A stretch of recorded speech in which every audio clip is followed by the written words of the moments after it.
That's terrible. I'm still shocked that I got like that.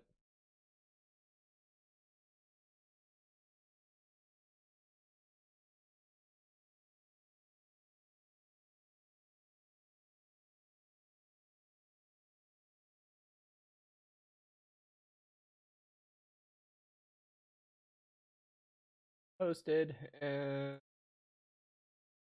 got him. I knew it was gonna be something bad. I should have trusted my gut. All right. Um, there's one other thing I wanted to watch earlier, and I can't remember what it was. There was a web. Yeah, yeah. Let's watch. Let's watch this one. In I today's haven't world, seen. becoming internet famous is a dream come true for many, and hell, some would happily accept being made into a living meme if it meant they got an ounce of popularity out of it. Yes, it's Yeah, true that that's sometimes absolutely true. becoming attached to a meme has its benefits. There are countless stories of individuals becoming online celebrities thanks to quirky viral video appearances or one-off gimmicks blowing up on sites like TikTok. And sometimes these one-off viral hits can become monetarily lucrative. But while living memehood has worked out for some, for others, their abrupt run-in with online celebrity proved to have life-ruining consequences. From a living meme suing its creator for monetary damages, to a woman's career destroyed by a fake viral story, to a teenager being implicated as a deranged psychopath, these are the cases where internet memes ruined lives. That's crazy. Today's I've never video seen the is sponsored negative by side of it. Keeps, and to begin the ad, let's look at my hair from old videos back in 2020. Use Keeps, WavyWebSurfer. For most individuals that become Wavy. living memes thanks to a viral video, the living meme is always a bit at fault for the creation of the meme itself. As almost every viral video either originates from a public setting or was a piece of content the would-be living meme actively chose to put out into the world. However, there are a few cases out there where an individual was essentially forced into memehood after bad faith actors leaked private videos to the internet. Which of course brings us to the age-old story of the Star Wars kid. Oh my gosh, I love this video. Well before the advent of YouTube, a video called jackass_Star Wars_funny.wmv was uploaded to a popular peer-to-peer file sharing website known as Kazaa. This video features a portly teenager wielding a metallic-looking rod, who was apparently attempting to mimic Darth Maul's lightsaber choreography from Star Wars The Phantom Menace. I mean, he did better than a lot of people I know. He didn't even hit himself. But what you need to know is that this was intended to be a private recording, never to be shared or seen by anyone else.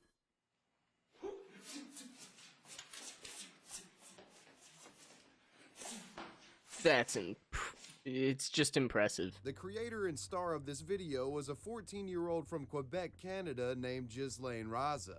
In late 2002, Ghislaine had filmed the video using a camcorder loaned out from his school, the scene being recorded to an 8mm cassette tape. So how does this embarrassing video make its way to the internet? Enter Ghislaine's classmate, Jerome Laflamme. Jerome would stumble upon this botched lightsaber choreography after Ghislaine had mistakenly left the cassette recording at school along with that shared camcorder. Apparently Ghislaine had forgotten to remove or delete this footage and it was still just sitting on this camera that other classmates used. Finding the cassette's contents cringeworthy, Jerome and two of his other friends come up with an idea. They would upload Ghislaine's lightsaber video to the internet in an effort to prank and humiliate their classmate.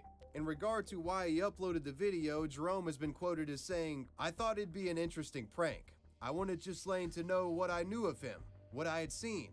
All I did was take the cassette, digitize it on the studio computer to pull a joke on Ghislaine. After that, I had nothing to do with it." And with it sounds like he was talking about a murderer. Oh my gosh, I've heard actual stories of people, or like YouTube stories and whatnot, of people taking more serious things less seriously than that kid took that tape. With that said, no one could have ever predicted just how viral this video would become. That's Upon an viewing this incredible video, meme. many believe the flailing teenager featured in it to be someone who actually thought they were performing impressive choreography. And They of course, were. most believe that it was the kid who uploaded this video to the Oh, internet wait. in the first place. I mean, after all, I how couldn't do does a that. I'd video hurt get myself. online without you uploading it, right? Absolutely. Under these assumptions, it becomes pretty reasonable to make fun of the guy, and hundreds of thousands would do exactly that. Don't make In fun a of him. 2003 pre-YouTube Put an internet, effort in. the He's video putting was the work shared in. to message boards, The indie internet's video ruthless, sites, though. and through email. And Raza's video was one of the internet's first truly viral video memes, literally spreading by word of mouth, no algorithms involved. This thing was all natty. Within 2 weeks, meme edits of the footage had been created by internet jokesters, and many more would follow, warping Ghislaine's original recording in seemingly unlimited ways. Internet Super blogger impressive. Andy Bio would mirror the file to his own website, waxy.org, under the name StarWarsKid.wmv. Here it would receive over 1.1 million downloads, and because of the name he assigned to it, Star Wars Kid sort of became the unofficial name of this meme. And this is still just the beginning of the meme spread. It's impossible to say exactly how many people saw the video at the time, but some estimates say over 900 million people had seen the Star Wars Kid video by 2006. The video would become there's so no popular way. it leaked from the internet and entered pop culture. Star Wars Kid was referenced in shows like American Dad, South Park, and Arrested Development, and was also featured in more unexpected places like in Tony Hawk's Underground 2. But eventually, as with all memes, the Star Wars Kid would die off in popularity. And when things simmered down, that's when people started asking the question, hey, you know this kid that we've been relentlessly bullying for like 6 years? I wonder what happened to him. I wonder how he's doing. This was a question that Andy Bio, the aforementioned blogger, had himself. And considering his relevance to the legacy of the Star Wars It's kid, crazy that no one's like, we should reach out to him. The name to the meme and spread it to millions of people. He made it his quest to track down this guy and try to interview him. Andy's quest would eventually lead him to getting into contact with one of the classmates that uploaded the video in the first place. Remember Jerome Laflamme and his 2 unnamed associates? Yeah, those guys. This classmate would explain to Andy how they got the video, how they found it on a school camcorder and uploaded it to the internet as a prank. They would confirm that they were classmates of the Star Wars Kid and also told Andy that the Star Wars Kid's name was Ghislaine Raza and they could get an interview with him. With the help of a French interpreter, Andy manages to set up an interview with Ghislaine to get the scoop on what the Star Wars Kid thought of his viral fame. And surprisingly, in this interview, Ghislaine seems surprisingly chill about the whole affair, even saying that he kinda liked some of the remixes of his video. Oh Though, yeah, if of course. you read between Some the of them lines were a good. bit, he does appear His a little bit moves were frustrated gnarly. about certain elements. What's your opinion of these videos?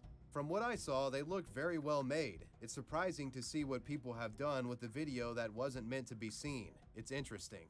Did you know that over 500,000 people have viewed your video? Yes, I know.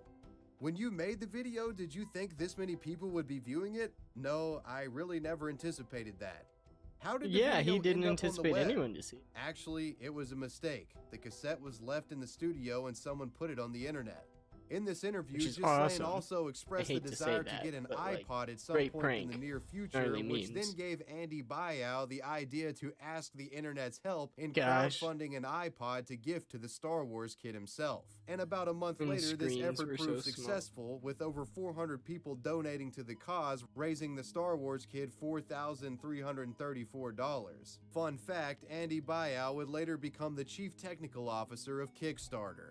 Anyhow, Ghislaine was soon sent the iPod crowdfunded by Andy along with a gift certificate for the remaining balance of the funds. Andy also left a touching note which read, "In return for the countless hours of entertainment you've given us and the hardships you've had to face, please accept this 30-gigabyte iPod for your trouble. A very large gift certificate to Future Shop with the remainder of the funds in the mail.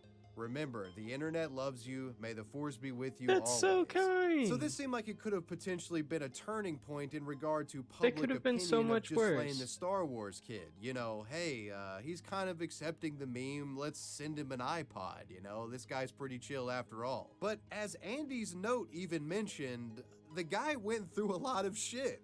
I mean, it's like, I'm put sure. yourself in the shoes of Ghislaine here for a second. It's like, hey kid, thanks for the years of content. I hope we didn't ruin your life or anything. Here's an iPod for your troubles. Take care, bud. It just kind of really doesn't seem like making amends for It sounds much like of they gave him anything, some if you money ask me. too, right? In response to getting the iPod, Ghislaine would respond via email to Andy explaining that while he appreciated the gesture of being gifted the iPod, he wished the video had remained private from the start, clearly stating for the record that becoming a living meme had been an overall terrible experience for him. That's After all, unfortunate. the kid had lost friends over the video and was being bullied relentlessly at school. According to Ghislaine, classmates would climb on top of tables and mimic the moves he performed in the video in front of him. That just sounds fucking terrible. Jesus Christ, I would punch somebody in the face. Ghislaine would be so mentally damaged by this viral disaster definitely that he would eventually drop have a out different of high school outlook and was sent to a on children's psychiatric stuff like ward that. to If I do continue his something stupid and I education get and caught for it, receive yeah, indefinite treatment. I'm With this in embarrassed, mind, but it was it's like, obvious that I don't know. I don't think it would really get to me. I don't think it'd be really one of those things that, like, if somebody were to do it in front of me, I'd probably start doing it with them. Unless they were intentionally trying to make me mad. It all depends. It all depends on what it was, especially in high school. If it was high school, I probably would have gotten pissed off. You know, different times. Looking at it now, though, I probably would have laughed at myself. It was goofy. It is what it is. But, you know, I hope things turn around for him, or have. uploading the kid's private video to the internet was a clear injustice, and those responsible for the theft should likely be held accountable. In late July of 2003, in light of the depressing developments surrounding Star Wars Kid's personal life, Ghislaine's parents filed a civil suit against the parents of the students who first leaked the private video to the internet, demanding over $250,000 in damages. This lawsuit would carry on for 3 years before eventually concluding out of court, with an unspecified amount of money changing hands between the families. Most on the internet had long moved on from Star Wars Kid at this point and didn't even realize these legal proceedings had happened. And fewer still knew about the hardships experienced by Ghislaine. Ghislaine would eventually leave the psychiatric facility and return to high school for his senior year. Upon graduation, the young man continued his education and received a law degree at McGill University in Montreal, and has reportedly garnered other accolades in his adult life. Despite his adolescence essentially being ruined by a viral video, Ghislaine managed to pick up the pieces and move on to better things. In May of 2013, just over 10 years after the original release of Star Wars Kid, Ghislaine would break his silence on the matter and give an interview for a Quebec magazine after seeing a trend of suicides online as a result of cyberbullying. Quote, "You'll survive, you'll get through it, and you're not alone. You are surrounded by people who love you." And what was likely the first case of a living meme getting cyberbullied over a viral video, he seemed like he was a good guy all around. Star Wars Kid. Just a little goofy. When an aspiring filmmaker makes a documentary exposing Ugandan war criminal Joseph Kony, a worldwide effort to stop the man takes over. The humanitarian meme Kony 2012 is born. Oh god. However, Kony's creator never expected his video to get as big as it did, and this popular documentary wound up turning into a meme that inadvertently ruined the man's life. This is the story of Kony 2012. On March 5th of 2012, a YouTube video was uploaded titled Kony 2012. Yeah, I didn't know anything beyond the Kony 2012 meme part of it. A warlord named Joseph Kony. At the time, Kony was relatively unknown to most of the world, but in Uganda, he was a feared leader of a Christian-based terrorist group known as the Lord's Resistance Army, or LRA. The main goal of the faction was to overthrow the Ugandan government. The LRA and Joseph Kony were responsible for committing some of the most heinous crimes imaginable, from mass murder to employing child soldiers and employing child sex slaves. The creator of Kony 2012, Jason Russell, had in fact witnessed some of these atrocities firsthand during a research filmmaking trip he took to the area in 2003. Russell had been attempting to raise public awareness regarding Joseph Kony ever since, and had created many failed video campaigns in an effort to do so. But something about Kony 2012 was different. This documentary was the culmination of Jason Russell's life's work. Its purpose was twofold in that it wanted to raise public awareness regarding who Joseph Kony was and the atrocities that he's committed, and of course it wanted to raise a bunch of money to, I guess, stop Joseph Kony and help Ugandans. They were admittedly pretty vague in the documentary about exactly what they wanted to do, but that's the gist of the project. The end of the Kony 2012 YouTube video detailed ways viewers could help, which included signing a pledge of support and contributing money by way of the purchase of a $30 action kit. These action kits contained a Kony 2012 shirt and Kony posters. The selling point of the kits were linked to an event dubbed by the Kony creator as Cover the Night. The event plan being that on April 20th, 420, everyone who purchased action kits would go out at night and canvas, plastering Kony materials around their local area in mass protest of the warlord. This documentary was polished, at least in regard to YouTube standards, and the call to action against Kony resonated with those online. Kony 2012 would crack just over 75 million views in a week, and Invisible Children, the charity that Jason Russell had co-founded, would raise over $10 million in this short period of time. If you were an active internet user in 2012, you know just how inescapable the phrase Kony 2012 had become. The entire campaign to overthrow Joseph Kony essentially becoming one of the biggest internet memes in internet history. Kony 2012 was being discussed by YouTubers both big and small. The mainstream media was obsessing over the story, the entire world fixating and donating massive sums of money to stopping a dictator they didn't even know existed until about 7 days prior. But as is the case with many stories that I discuss on this channel, the moment that a large sum of money gets involved, that's when some fuckery is afoot. Naturally, with the immense success of Kony 2012 and large sums of money now involved, folks began asking the question, all right, so we like raise all this money and yeah, like we hate Joseph Kony, but now what? What exactly was Invisible Children, more importantly Jason Russell, going to do about Joseph Kony and his victims? With no clear immediate action being taken by the organization, skeptics would become vocal, and a certain sect of the internet actively began prying into the affairs of Russell and his charity. The first blemish, donation ratios. After doing a bit of digging, critics discovered prior year financial statements from the Invisible Children charity. These documents revealed that only 32% of the organization's expenditures went towards direct humanitarian services, while the lion's share of 68% went back into the operating costs of the charity. With almost everyone assuming that all of the donated money was going towards toppling Kony, you can imagine some people were pissed off about that. Additionally, some would unearth old photos of Jason Russell wherein he's flexing with guns in Uganda.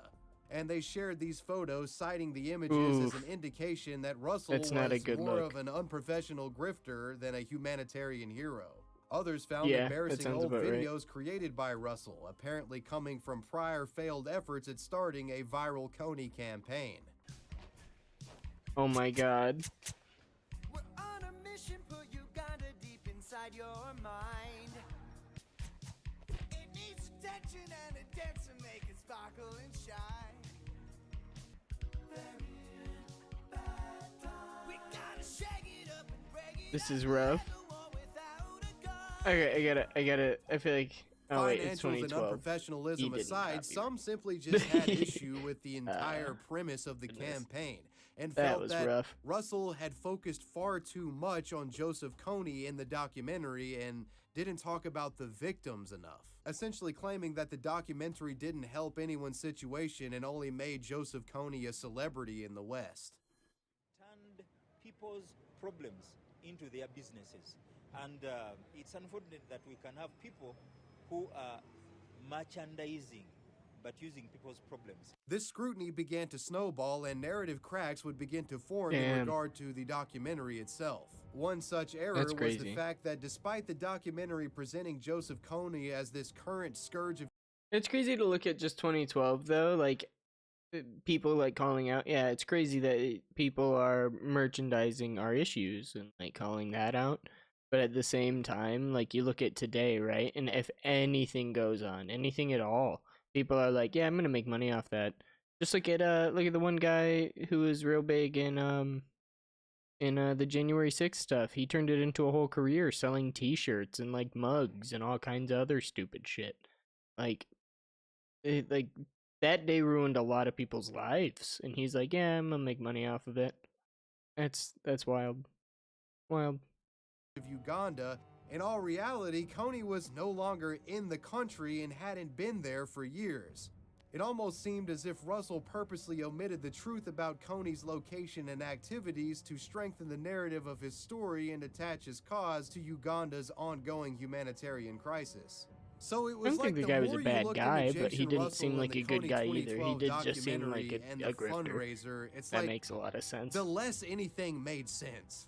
What the hell was the actual purpose of this documentary? Like, why are we raising money? What's going on here? The entire Coney 2012 project revealed itself to be lazy and unfocused in regard to its goals, and media outlets began to accuse Russell and his organization of being slacktivists, or opportunistic grifters who attach themselves to a humanitarian cause in an effort to attain fame, money, and notoriety. As the creator of the film and face of the Coney 2012 movement, Jason Russell would become inundated with criticisms. His phone was ringing off the hook with media outlets from across the country attempting to book interviews with the man and question him regarding the charity's next step. And for a while, Jason Russell attempted to placate the masses, attending these interviews day after day. For weeks, Jason Russell spent his time traveling across the United States, attending she tried interviews, so hard. spending practically every waking moment of his life dealing with the unfolding controversy surrounding the Coney 2012 movement he personally You can just see created. he's so The man nervous. got little sleep and was under immense stress. The media and public pressure exerted upon Jason would eventually become so unmanageable that the man essentially broke.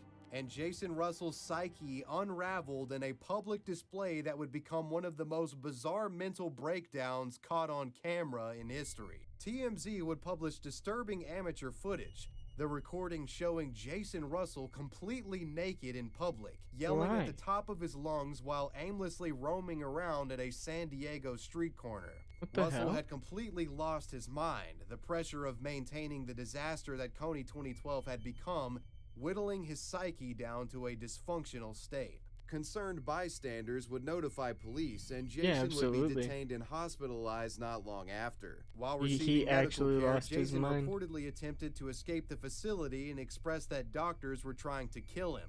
According to Jason's family, he was diagnosed with brief reactive psychosis, an God acute state damn. brought on by extreme exhaustion, stress, and dehydration.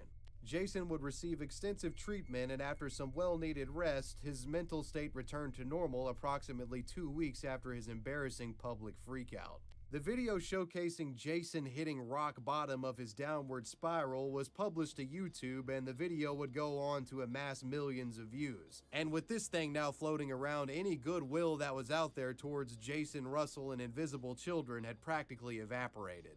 The TMZ video proved to be the kill shot of Coney 2012. While some devout Coney 2012ers would participate in the April 20th Cover the Night event in their local communities, the campaign had for all intents and purposes imploded. Some of Invisible Children's co-founders attempted to keep the sinking ship afloat with public appearances and reassurances that Coney would be stopped, but by this point the charity was considered nothing Wait, more they than didn't a even joke, stop with him? Jason Russell and his nude mental After all of this, he breakdown didn't being the even punchline. get got? Aftermath. Today, Invisible Children has all but disbanded. In regard to the money raised during the Coney 2012 campaign, well, despite the misleading documentary, the campaign was never determined to be fraudulent, and the money raised found its way to a series of small Ugandan charity projects. That's wonderful. So at least Good money to ended hear. up in Uganda. I guess that's a W, right? And in case you were wondering, no, they didn't stop Joseph Coney. In fact, the man is still alive, but his health is on the downslope, so who knows how long he'll be around. And as for Jason himself, he would leave Invisible Children, but continues his activism in other ways to this day. It's impossible to say how much this affected him in the long term. I mean, at least there hasn't been any more public breakdowns. I'd be willing to say Jason Russell learned his lesson in regard to biting off more than you can chew in regard Absolutely. to fundraising projects. I find it hard to come away from this story really hating Jason Russell, as I don't really think he was a malicious actor. I just think he was a guy that really punched above his weight class and, like I said, bit off more than he can chew. Absolutely. But He didn't anyways, mean for it to that's get the that story big. of Jason Russell in the Coney 2012 flop. The Techno Viking. Many of you are likely familiar with the Techno Viking.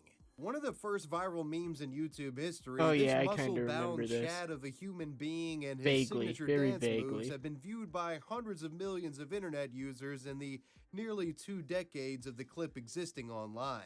But Come what on, a lot man, of you know people what you're don't doing. realize is that the Techno Viking wasn't at all happy about being made into a living meme, and actually attempted to sue the man responsible for recording him. A meme that negatively impacted practically Come on, man, everyone you're in involved public. with its creation. You can't- This is you the can't be mad at story that. of the Techno Viking. Our story You begins saw all the way the- back you in saw the guy July recording of the year it. 2000 with German media art student Matthias Fritsch. Fritsch was in the process of creating a series know of why that popped in my experimental head. short films and recorded many public events and gatherings around Germany during this time. One such event documented by You don't- Fritsch was Fuck Parade 2000 held in Berlin, Germany. Fuck Parade is an annual grassroots demonstration held in the city to celebrate music and arts while simultaneously protesting commercialism. Essentially like Woodstock, but in a city, and it's like a loosely organized parade of sorts. Matthias Fritsch Yeah. would capture a great deal of footage on this day, but the most notable recording involved this particular scene, which begins with a blue-haired girl dancing to techno music. In this now iconic shot, the dancing girl appears to be grabbed by a disorderly man in the crowd.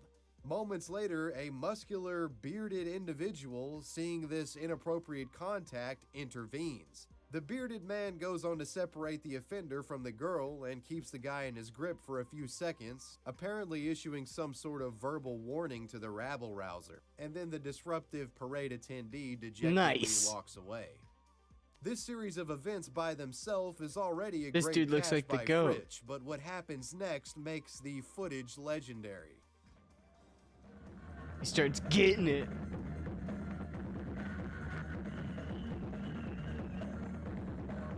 Oh yeah, this man's popping off. I After love the it. conclusion of the Fuck Parade, Fritsch would go home and upload several clips he recorded at the event That's to his website, wonderful. Subrealic.net.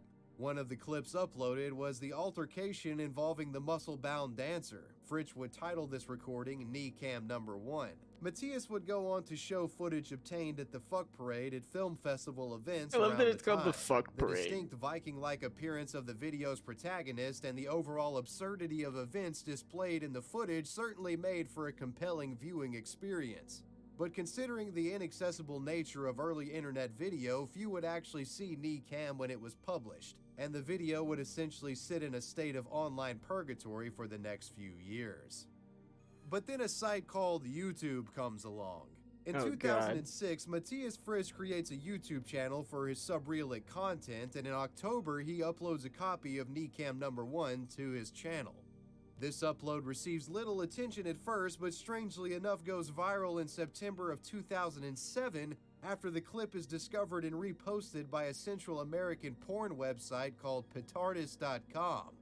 Jesus. Neecam's YouTube views began to skyrocket after the video had been shared, and in the comment section you would see a lot of commentary regarding the video's Viking-like protagonist. As with many living memes on the internet, folks are quick to assign a catchy shorthand nickname to any figure involved in a viral video. And the name that commenters unanimously seemed to agree on for this individual was, of course, the Techno Viking. In 2007, Techno Viking would become an inescapable online presence. The man became a phenomenon, with fans of the meme and video uploading recreations of the dance and parodying the video in a variety of ways. The internet built up the legend of the Techno Viking as this righteous and mighty figure, an individual that strikes fear into the hearts of Fuck Parade girl grabbers and stuns all with his impressive dance moves. He was beloved by all online. And needless to say, the popularity of the Techno Viking was a good thing for the guy who recorded the video, Matthias Fritsch, essentially the creator of the meme. Fritsch's Techno Viking video saw such popularity that he was offered an AdSense deal with Google, with the company awesome. reportedly directly reaching out to him sometime in 2008. According to reports, this AdSense money was enough that Fritsch was able to essentially live off of the video for some time. In an That's effort incredible. to capitalize off the video's success even further, Fritsch would create and sell a wide variety of t-shirts featuring the Techno Vikings likeness. These shirts were advertised in the video's description box. Through ads, Gosh. merchandising, and 2 YouTube looks TV so much licenses, different. Fritsch managed to rake in close to $15,000 in the months following the viral explosion of the Viking. And for any small-time independent video creator, this was a dream come true. Fritsch was able to monetize something he recorded and basically live off of his own work. The meme he had inadvertently created being beloved and being watched daily by millions of people. It was beginning to look like Matthias might be able to convert this Techno Viking thing into a long-term career of sorts. But just as things begin to get good for Matthias Fritsch, that's when he's hit with a life-changing reality check. That reality check coming in the form of a cease and desist letter in his mailbox.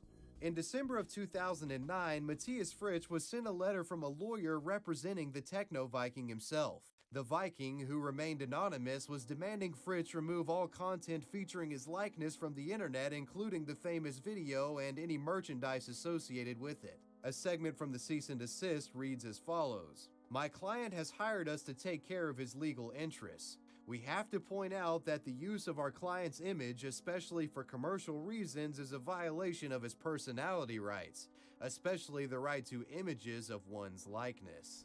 So apparently the man behind Okay, I the can Techno understand, like, Viking the had t-shirts issue and with stuff, this but that online video. silliness surrounding his image, and also didn't care for the fact that Matthias was making money off of this thing. Fritsch would issue a measured response to this cease and desist letter. Cognizant of the internet's unanimous affection for the Viking, he attempted to reason with the man and even offered to work together to monetize the Viking video in a way that would be beneficial for both him and the disgruntled man. You know, Absolutely. Matthias was likely Seems thinking, fair. dude, the internet loves you. Like, this isn't a bad thing. There's a way that we can make this a mutually good thing for the both of us. However, the Viking nor his lawyer never took up this proposition, and as a result of the threat, Fritsch found it prudent to remove all merchandise associated with the Techno Viking from his social media. He also turned off the monetization of the Techno Viking video. He That's would fair. keep the video up, but placed a large annotation over the content which blocked the visuals, the annotation informing viewers that ongoing legal issues surrounded the Techno Viking video. Matthias was taking the matter seriously and appeared to respect the wishes of the Techno Viking, even if he may not have agreed with the guy's analysis of the situation. Wie hast du darauf reagiert zunächst? Ich habe ihm als erstes einen Brief geschrieben, im Gedanken, dass es super ist, dass er sich jetzt endlich meldet, dass wir eine Möglichkeit haben, miteinander zu reden. Habe ihm auch versichert, dass es mir jetzt nicht daran liegt, da seine Rechte zu verletzen. Habe ihm auch angeboten, da wir jetzt miteinander kommunizieren können, kann man ja auch drüber nachdenken, diese Berühmtheit der Kunstfigur, die da entstanden ist, vielleicht wirklich lohnenswert zu vermachen. But despite Matthias Fritsch's compliance, the Techno Viking and his lawyers wanted the man to pay for using the anonymous individual's likeness, even if Matthias Fritsch made this guy an internet legend. In January of 2013, it was revealed that the anonymous Techno Viking had officially filed a lawsuit against Fritsch under the grounds of violating his privacy, damaging his character, and profiting off of his image without necessary permission or compensation. The Vikings' lawyers were demanding Fritsch to pay at least 40,000 euros for the damages. The anonymous man's team would present a case that not only attempted to hold Fritsch accountable for publishing the original video, but also attempted to make Fritsch responsible for the thousands of re-uploads that had populated YouTube around the time. It's also You're been in public, reported that an though. additional 10,000 You have no euros were expectation requested of for the privacy. Viking because of, quote, pain and suffering, unquote, that he suffered due to the video's spread. After a series of trials in the early months of 2013, the case concluded on June 11th, with the judge ruling in favor of the Techno Viking and asserting that his personality rights had indeed been violated. Matthias Fritsch was required to pay all royalties That's he generated crazy. from the video's ads and merchandise sales, in addition to a majority share But of the court that is in costs. Germany, The not the pain and United suffering States. request was So, thrown out, however. As a makes it a result little of this more- lawsuit, Matthias Fritsch owed a lot of money and could no longer publish any imagery showing the Techno Okay. Viking unless it Story. was obscured I to don't the know. point where It's you really couldn't even interesting, tell it was though. the guy. And it's important It's- to note that this court I order don't know only what to applied make of it Matthias yet. Fritsch. It didn't affect any of the re-uploads that were out there, uploaded by the thousands of other random people. This on the dude was internet. getting If it the though. lawsuit's I don't know intention why was he to hated stop that the his spread of the image Techno was out Viking there. meme, it failed miserably. But what it didn't fail at was transplanting about 15,000 euros of Matthias Fritsch's money into the pocket of the Techno Viking and his lawyers. The loss of this income essentially ruining Fritsch's life for a period of time and putting him on the Absolutely. verge of bankruptcy. During the trial, Techno Viking's lawyers claimed that Techno was getting unwanted approaches by right-wing groups and lost jobs as a result of the meme. That's So, an- yeah, that's I mean, terrible. I guess that does kind of suck, right? Nobody wants to lose their job over a meme. Whatever the case, becoming a crazy. meme didn't set well with the Techno Viking, and he especially didn't like that Matthias Fritsch was making money off of it. Probably one of the most bizarre elements of this story is that even after a lawsuit, the identity of the Techno Viking is still unknown to this day. As with the case being about personality rights and privacy, the Techno Viking's name was never publicly revealed. Only the people wonder if they're gonna involved come in after that him for this trial video. know the man's identity, including me. Matthias Fritsch. And Bum, it's bum, safe bum. to say that Fritsch won't be revealing that name for obvious reasons. Over the years, many have made false claims of being the Techno Viking, with articles citing a plethora of bearded gentlemen as candidates for the Viking's identity. All such claims have been debunked, and the man's identity remains a mystery to this day. A viral come on. video that cursed both the living meme figure in it and its creator. Ugh. That was the story of the Techno Viking. Okay. This is gonna be a two-parter because I have to go to the bathroom. I will be right back.